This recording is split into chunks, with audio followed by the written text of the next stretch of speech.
great to be with you. Great company and wonderful location. Quick flight. It's in and out, but we have some big things to say. Carol, I want to thank you also for doing such an incredible job at this company. I look at your numbers and I'm very jealous. A lot of people are very jealous. But I'm delighted to be back in Atlanta, Georgia. Special place.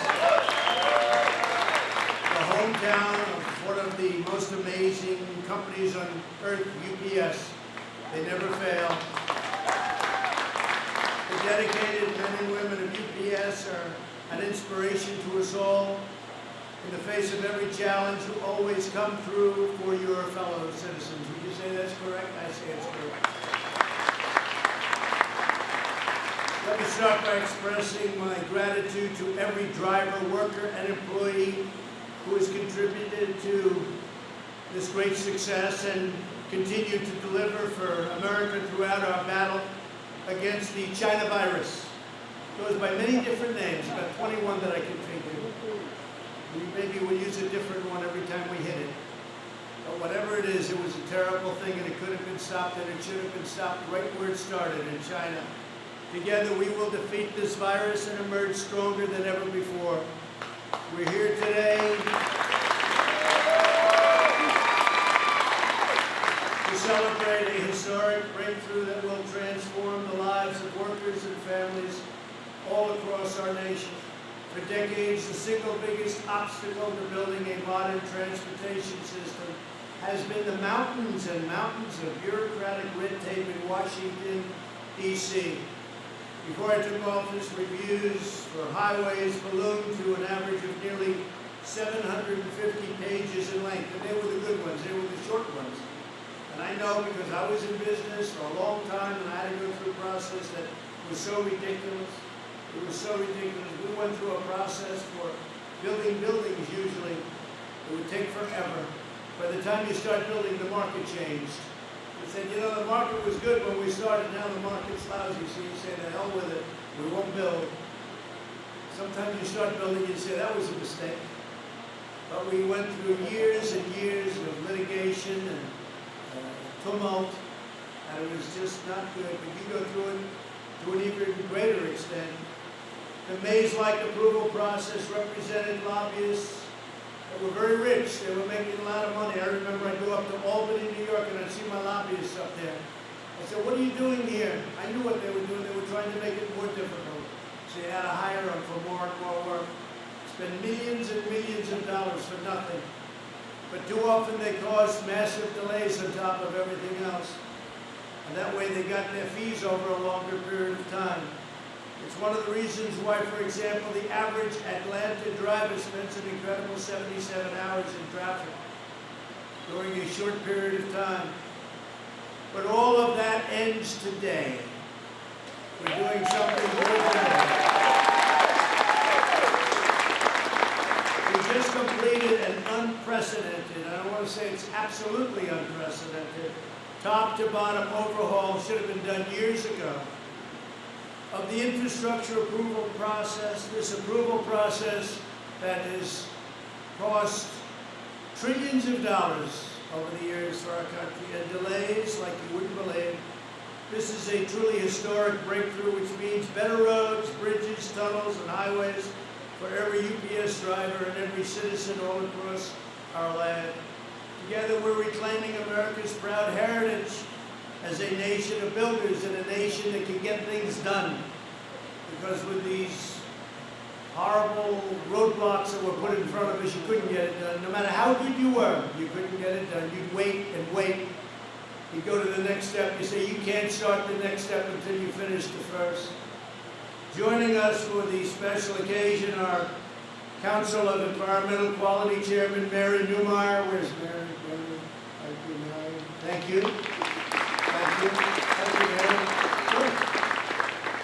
Secretary of Transportation, a very special woman, a great woman, somebody that has done an incredible job, Elaine Chow.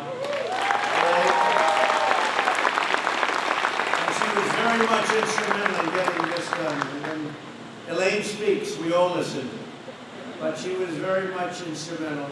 Secretary of Agriculture, a man who's done a fantastic job for our farmers and ranchers, Sonny Perdue.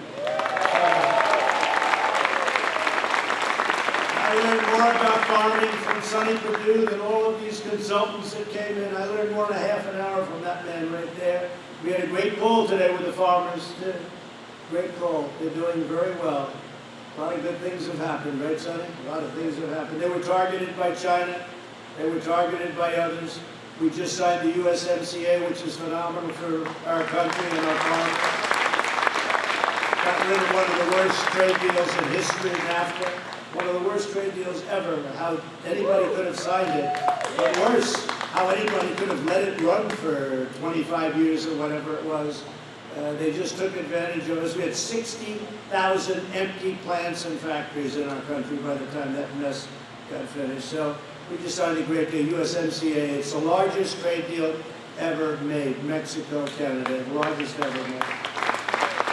I know Sonny would like me to thank the UPS, all of the drivers and workers for all of the help in delivering nearly 30 million meals to rural children throughout the country for our Meals to You program. Meals to You. You know what that is? Meals to You. You do, right? We're also pleased to be joined by a great senator, somebody that's done a phenomenal job. And I can tell you, look, he's a friend of mine, so I'm a little prejudiced, but he's a man that's respected by everybody on both sides of the U.S. Senate. He works hard. He loves your state. And I always say, does David get the kind of recognition that he deserves? Because he is a very, very special man. David Perdue. Where's David?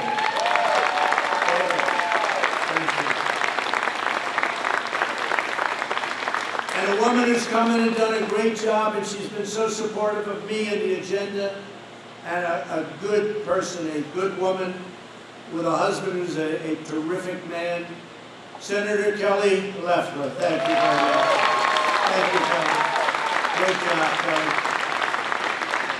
And warriors, these are warriors. These people fought for us through thick and thin, through very, very unfair territory. We were treated terribly, and they came in and they turned out to be tougher than the other side by a lot. And I just want to introduce Representatives Rick Allen. Rick, thanks, Rick. The great Buddy Carter, Buddy. An incredible spokesman, an incredible man and friend, Doug Collins. Doug, thank you. Great job, man. Drew Ferguson, Drew, thank you very much, Drew. Jody Heights, Jody, thank you, Jody. Great job, Jody. And Barry Loudermilk. Barry, thank you very much. And also two people, friends of mine, they'll be there soon, in my opinion, because they have to be, because we need all the help we can get in Washington. Karen Handel, Karen, thank you very much. Thank you, Karen. And Rich McCormick. Rich, they'll be there soon, I hope. I hope. We need them. We need them. Get them in there. Thank you as well to a man who I became very good friends with, a man who was running against somebody that was unbeatable, running against a superstar. I said, oh, she's a superstar, wow. Can you beat superstars? I don't think so, but he figured out how to beat a superstar, and I don't know, is she still a superstar, Brian? I'm not sure. I'm not sure. I don't think so. I don't know. Superstars don't lose, do they? Governor Brian Kemp. What a warrior. He's tough. He's tough. And he's done a great job, and he's done a great job in every aspect of running this incredible state. And I've always been there for you. He was saying when we met at the plane, everything we've needed in Georgia, you've been there for, and that's right. That's right. Perhaps more important than Brian, however, right? Far more important is Georgia First Lady Marty Kemp. Thank you very much. And watch, please, those mail-in ballots. You're going to watch that for me because, you know, they have a lot of problems all over the country. They just had Patterson, New Jersey, where massive percentages of the vote was a fraud. Mail-in ballots, be careful, be careful. They would understand because they deliver. In fact, I'm going to have to be very nice to UPS. UPS, I love you, Carol, wherever you are, Carol. I love you, Carol. No, it's very bad what's going on with mail-in ballots. Okay, as differentiated from absentee ballots, where you have to go and you go through a process because you can't be there for some reason. But the mail-in ballots is going to be, they're going to be rigged. They're going to be a terrible situation, and you have to be careful in Georgia, but you have to be careful everywhere where they're doing it. You know, we went through a First World War and a Second World War, and people went to vote. Now they're saying, let's use this as a chance not to vote. And there's been tremendous corruption on mail-in ballots. So absentee ballot, great. Mail-in ballot, absolutely no good. It makes no sense. A governor sends out millions of ballots all over the place. They don't know where they go. They're going to wherever. I have a friend who got one for his daughter, another one for his daughter, and then a second one for the first daughter. They didn't know what to do with them. I had another friend, a really wonderful guy who's lost his son 7 years ago, Robert, his son Robert, and his son was sent a mail-in ballot. He called me, he said, what do I do? I just got a mail-in ballot for Robert. Robert died 7 years ago. So it's a terrible situation if they decide to use it, and we'll see what happens. There's a lot of litigation, a lot of court cases right now. Yeah. And it makes sense. Just think of it. Millions of ballots in California. They're sending out millions of ballots. They don't even know who. Maybe they know too well who they're sending them to. And maybe it's the people that don't get it. Maybe it's an area of Republicans or Democrats that don't happen to get any ballots.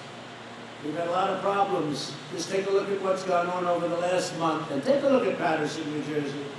Small city in New Jersey. I think they said something like 20% of the ballots were corrupted or something happened with them. 20%. And even in the 2016 election, 1% are in question. But I don't want to talk about that one because I won, so I don't want anyone going back and looking. I'm not going to talk about 2016. That was the greatest election, and now we have to do something very important. We have to keep it going, or this country will be in big, big trouble. I want to thank also for being here, Georgia Attorney General Chris Carr. You're the one, Chris. Watch that, Chris, will you? You're going to watch that, Chris, please, okay? You got to speak to the man that handles it. You know what I'm talking about. Got to do it. Thank you, Chris. It's in good hands. Superintendent Richard Woods. Richard, thank you very much. Thank you. And members of the Georgia Public Service Commission and the State Senate and House Transportation Committee. We've got a lot of politicians in this room. And really, good luck to Karen and to Rich. Go out and go get them. You're great people. Today's action is part of my administration's fierce commitment to slashing the web of needless bureaucracy that is holding back our citizens. I've been wanting to do this from day one. And we started on day one, literally on day one, but it takes a long time. There's statutory requirements and a lot of different roadblocks, even to changing it, but the change you'll be hearing about in a minute. And it's one of the biggest things we can be doing for our country. The last administration increased the Federal Register by 16,000 pages of job-killing regulations. Under my administration, we have cut the Federal Register by nearly 25,000 pages, more than any president in history, whether it's 4 years, 8 years, or in one case more. And we, frankly, this I would think is maybe the biggest of all. We did the U.S. Waters, you saw that? The U.S. Waters Act, that was a big one. That was a big one. I thought I was going to take a lot of heat when I did that, and instead it was just the opposite. People came up, grown men that had never tried, even when they were a baby. They were standing behind me when I signed that bill at the White House, and they were crying. They were crying because we gave their life back to them. That took their life away. It took their livelihood away. It was a big, big moment. But this is a big moment today, too. Probably, possibly equally as big. Today's action completely modernizes the environmental review process under the National Environmental Policy Act of 1969. We are cutting the federal permitting timeline from a staggering 10 years, 15 years, 18 years, 21 years. You know the story, you've seen it. Projects that start out A young guy heads the project. By the time it gets approved or disapproved, in many cases disapproved, usually disapproved, he's getting ready to retire. So what do you do for your life? I worked on one project. We didn't get it through in the end. Now, we won't get certain projects through for environmental reasons. They have to be environmentally sound. But you know what? We're going to know in a year.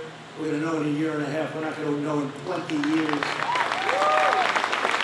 So we're cutting the federal permitting timeline for a major project from up to 20 years or more, hard to believe, down to 2 years or less. So we have it down to about 2 years right now, Elaine, and I think 2 years or less.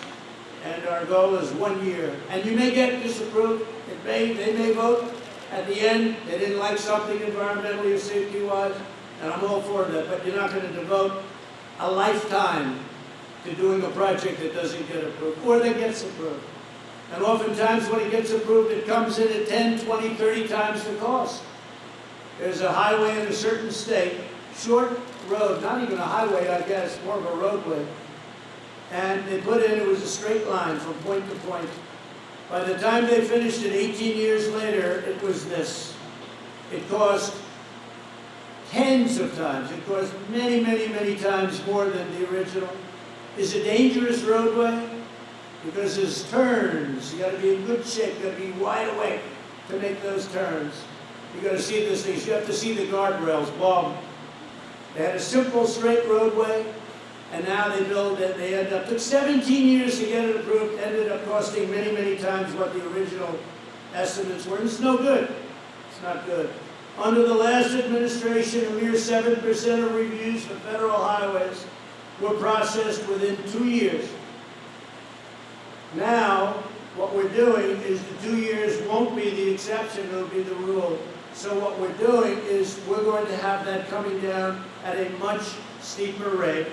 This will reduce approval times for highways alone by at least 70%.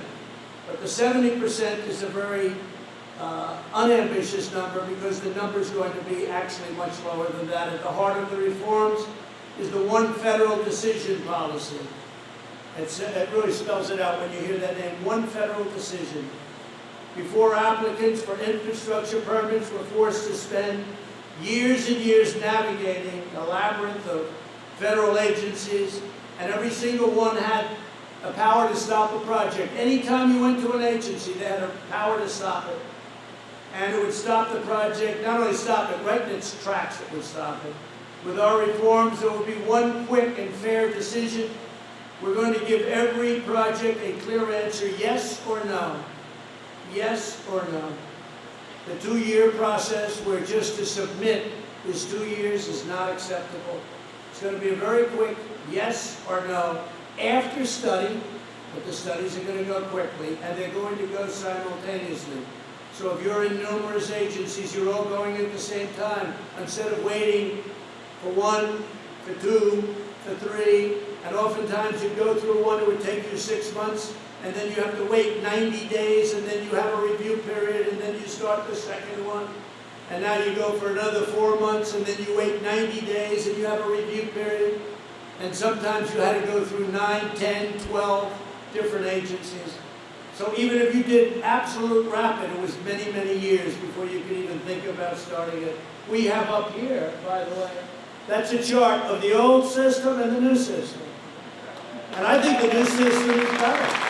I think it's better not only in time, I think it's better in terms of the process, and I think it's better in terms of the importance from an environmental and a safety standpoint. But take a look at that. This is what you had to go through.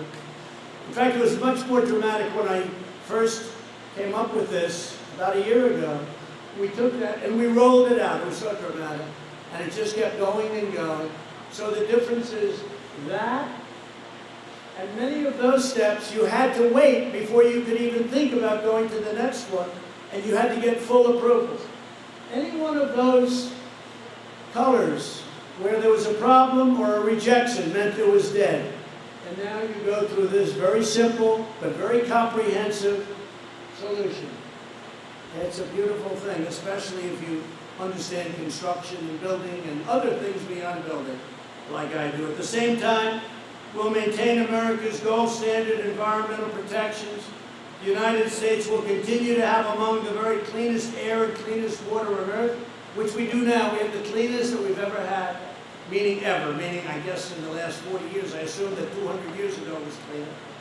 I can imagine it was very clean a couple of hundred years ago, Brian, right? They'll say, that's why I'm very careful with the fake news media, because if I say that, we have the cleanest water we've ever had, they said, what about 200 years ago, before anybody touched the lake? When the lake was a beautiful virgin lake, nobody ever touched it. They said, yeah, they got me on that one, don't they? So now I've become extremely careful.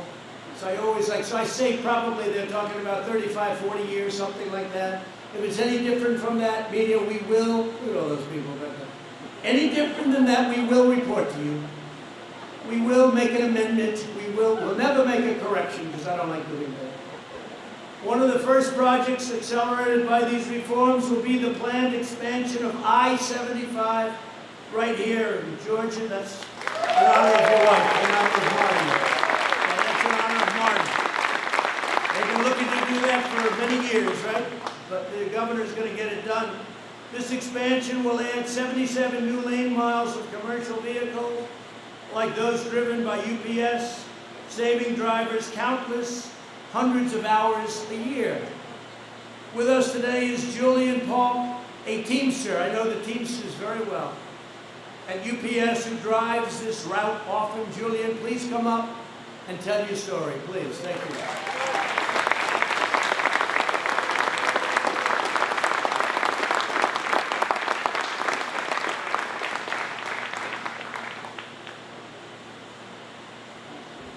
Good afternoon.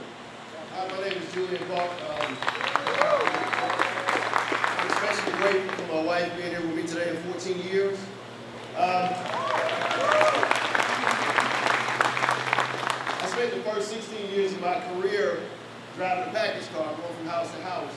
But in my last 3 years, I've been in the big rigs, mostly on 75. And throughout 75, we have approximately 765 trucks in Metro Atlanta. 64 of those travel from McDonough to Macon, Georgia, which is about 100 miles round trip. So with the congestion and all of that, it kind of makes it to where it's hard to get there and create all the time commits. So every time I've loaded my truck, whether it was medical equipment, a gift to someone's, a loved one, that time in transit was very important. So with this infrastructure, it's very important to me and all of my fellow UPSers, because the investment in our roads and bridges have reduced congestion and opened up the bottlenecks, which makes it easier to get the packages where they need to go. More importantly, safe for drivers like myself, because we all know the most important stop of the day is when I get back home to her and my two beautiful kids. So, 14 years ago at my local hub in Forest Park, with the support of my management team, I started the corporate health and safety process. And throughout that team, we were able to lower the accidents and injuries, which we know accidents on the road slows down time in transit. So we're able to, since then, we've stopped on most of it. So I'd like to close by saying thank you to my wife for being here, to everyone that has supported me, especially my division manager, Tom Rosilio. He supported me in my career, and for the great opportunity to be here today. Thank you, Julian. But Julian, it looks like you're attributing a lot of your success to your wife. Is that a correct statement? Would you please stand up? So lovely.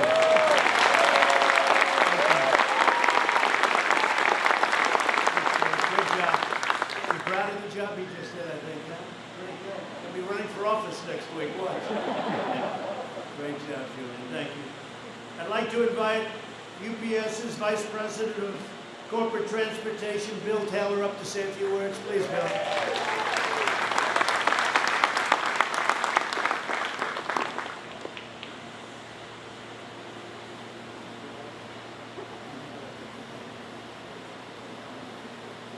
Good afternoon.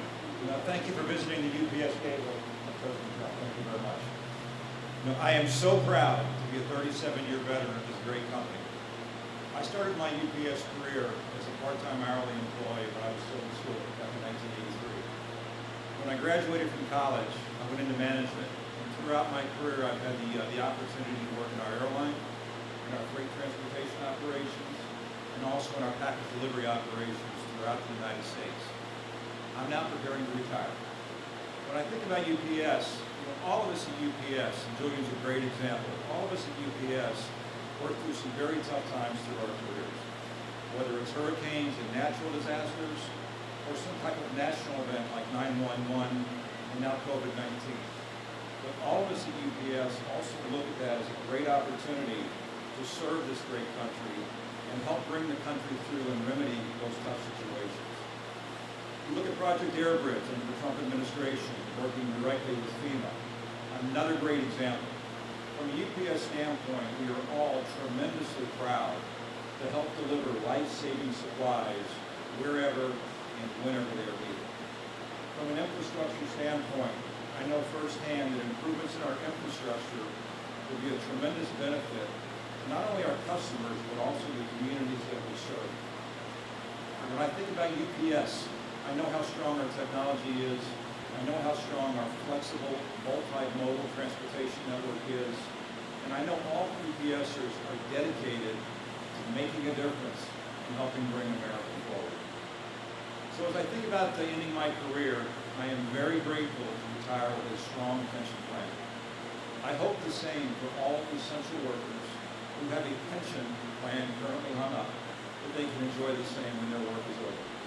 So thank you, UPS, for a wonderful career and a great opportunity to work with so many wonderful people through the years to help make a difference.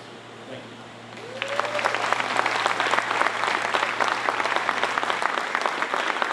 Thank you very much, Bill, and good luck. Carol, I don't think I'd let him retire. There's about 30 years left in him at UPS. Can't believe you're retiring. That's terrible.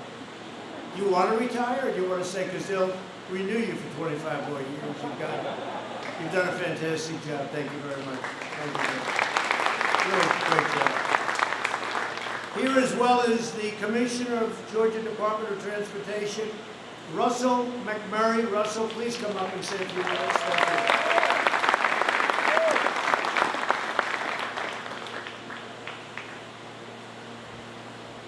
Thank you, Mr. President.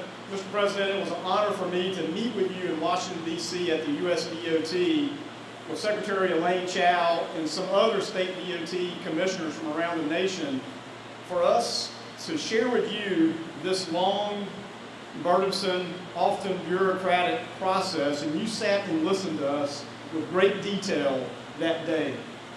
And today, at the end of that meeting, too, I might add that the President told us, the DOT commissioners there in the room, that he was going to streamline the environmental process, cut the red tape, and make sure that the environment is protected, number one.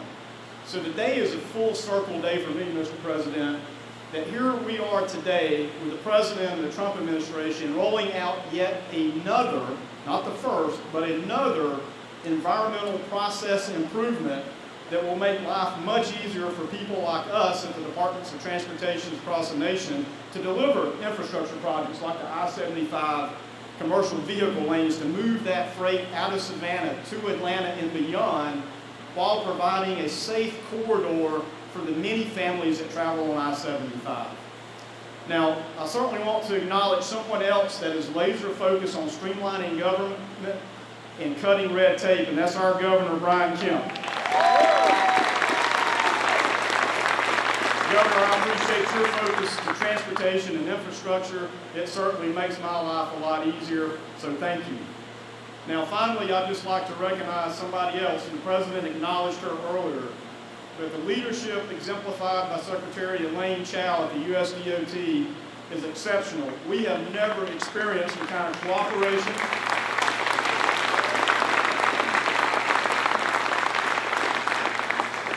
we at the Georgia DOT's never experienced this type of cooperation from your administration, Mr. President, that we enjoy today. So thank you for your leadership, and thank you for the partnership you share not only with Georgia, but all the states. Mr. President, thank you for making this happen. Thank you. Russell said that so well because there have been many steps that we've made over the course of the last 3 years that allowed us to get to this big giant step. This is a big deal. And this is front page all over this country. And frankly, nobody realizes what it means other than the people that are in this room and others that do what you do. But the fact is, this is something that nobody thought was possible. But it was all those little steps, Russell, that allowed us to get to this step, bureaucratically and in every other way. So thank you very much, and you've done a great job. Appreciate it. We're also joined by Janelle King, a small business owner here in Atlanta. Janelle, please come up and say a few words, please.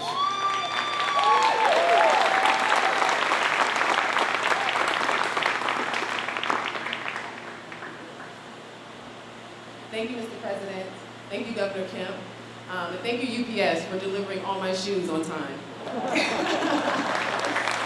am Janelle King. Together, my husband, Kelvin King, and I, he's the one that really goes through all of this. I serve as VP of External Affairs with Osprey Management, which is such an honor. We have 10 employees that are, by which one of them received their United States citizenship this morning, so that's awesome. We have over 150 subcontractors. We have a number of projects that are taking place throughout the state. And our ability to harness opportunities and supply our clients with on-time projects promptly is extremely important. Several have proposed fantastic ideas and aid to developing new forms of commuting.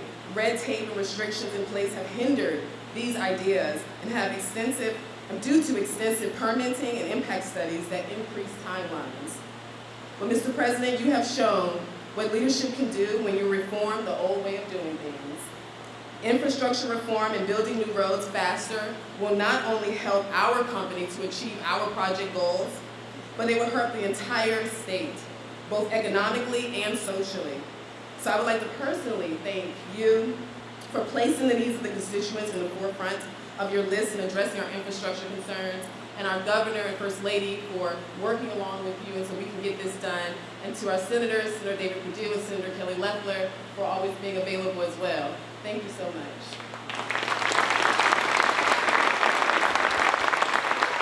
And look how proud your husband is of you. He had that camera up, that camera wasn't moving down, I tell you. He captured every word. That's great. Beautiful family. Thank you very much. One of the things I'll tell you that the governor and I are working on a couple of projects that are going to be big surprises for you. Big ones, big projects that you've been talking about for 20 years, I guess, in one case. So we'll get them done. I'm sure we'll get them done. And I want to thank you all. Great presentations. Thank you all very much. My administration is also moving full speed ahead on improving the Port of Savannah, which is now the largest agriculture exporting port in the entire United States. Largest in the country. As many of you know, this project faced 20 years of unnecessary delay. This has been going on for years. When they came to me and the governor said, "Can you help us with this?"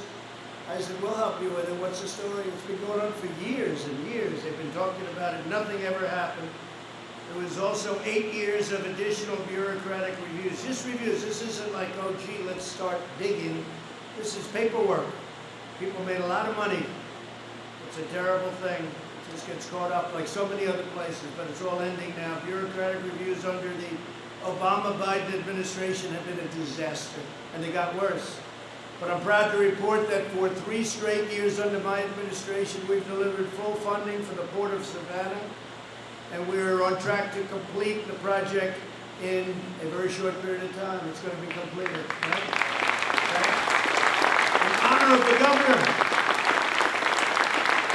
In honor of the governor and Marty, good. Congratulations. That was a great job. They've been fighting for that one for a long time. You got it done. We want a governor that gets it done. Even though he calls me all the time, can we get it done? I wish he wouldn't call so much. But you know, that's the sign of a good governor, right? What do you think, right? Stand up, please. That's the sign of a governor.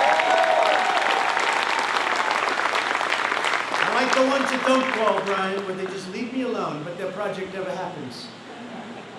Great job, you do. Great job. We want the United States to compete and win in the 21st century. And that means we will not allow our nation to be hamstrung by wasteful Washington regulations. We're the nation that built the Golden Gate Bridge in 4 years, the Hoover Dam in 5 years. And a lot of people don't understand this, but it's so true. We built the Empire State Building in less than a year. Can you imagine that? The Biden administration, our past vice president, opposes, think of this, all of our permitting reforms and wants to increase the length of the permitting process. Think of this. This is in his Bernie Sanders deal. Biden is happy to tie up projects and red tape, and we want to get things built. But they want to increase the length, so they want to increase it from that to much longer. Unbelievable. Biden wants to massively re-regulate the energy economy, rejoin the Paris Climate Accord, which would kill our energy totally, and you'd have to close 25% of your businesses and kill oil and gas development. They still haven't explained what they're going to do to power our great plants and factories, but at some point I'm sure they will. We'll learn that from AOC, who's in charge of energy. She's in charge, along with Bernie. It's AOC and Bernie are in charge of energy. I don't think Texas is too happy about that. What do you think? You think we'll call up the governor? Governor Abbott, great governor, will ask, how do you like that, governor? I didn't want to waste a phone call because I would know how he felt. And Biden wants to hold hostage billions in federal surface transportation grants for states and localities unless the states and local suburban communities abolish single-family zoning rules. So they want low-income housing to be built in communities that, frankly, they don't want it. They don't want it. Hasn't worked out. And we're terminating that. As you know, I announced it 2 weeks ago. We're going to be eliminating that rule. It's a crazy rule, and it's very unfair to a lot of people. A lot of people are very unhappy. It should not take 10 years or more just to get approval for a simple stretch of road. Special interests in Washington will never begin. They will never begin to let you breathe. They will never, that's not their business. Their business is the opposite. And we will do vetoes wherever necessary in order to make sure everything happens and happens quickly. We're not giving a veto for one thing, America's future. There will never be a veto for America's future. So my goal, my mission, and my commitment to each of you is very simple. America's infrastructure will be the envy of the entire world as it was many, many years ago. We built the interstate highway system during the Eisenhower administration, a long time ago. And since then, it's gotten worse and worse and worse, and more bureaucratic and more bureaucratic. And now we're freeing up, and we're going back probably to around 1952. We're going back to a long time ago. And again, you have to get permits. We want safety. We want to be totally involved with the environment. We want our environment to be better than it would be the other way, the long way. But you're going to get your answers quickly. One way or the other, you're going to get those answers very quickly. And if the answer is a big, beautiful yes, you're going to start construction immediately. You're not going to wait around for 10, 12, and 20 years. Our bridges, tunnels, freeways, and airports will no longer be the site of shame, but they'll be a source of pride. From coast to coast, town to town, we're constructing new roads, railways, runways, and waterways. You know, we had many cases where they'll get federal funding to build a highway, then it'll take them forever to get the approval. And by the time they have it approved, they need 10 times more money to come back to the federal government. And the government would usually turn them down. They say that wasn't the deal. But sometimes it just made 10 times more. We're not going to do that anymore. We're linking our cities with gleaming highways and blazing fast broad walk. And if you think, when you look at the farmers of this country, what they've gone through with the broadband is so bad in the middle section, that beautiful middle section of our country. Our farmers, our ranchers are hurt very badly. So we're getting fast broadband networks, and we're carving them out and towering beautiful new monuments to American greatness, and that's what they will be. But our farmers have to be thought of also. Nobody thought of our farmers. Our farmers are incredible, and they're doing an incredible job. So for the farmers out there, broadband, here we come, broadband. They've been trying to get it for a long time, many years. Together we're building our incredible future. with American hands, American heart, and American steel. As your president, I'm more determined than ever that America's infrastructure will be second to none. And in Georgia, you're going to have an infrastructure, you're going to have some projects announced that almost all of the people in this room do not know about. Most people have given up on them, Brian. I think they've given up. They gave up with the rest of them, but we have some things planned in Georgia that'll be really incredible. And everybody's going to want it. Both Democrat, by the way, and Republican. The problem is nobody was able to get it done. We get it done. One thing I know how to get things done. Because under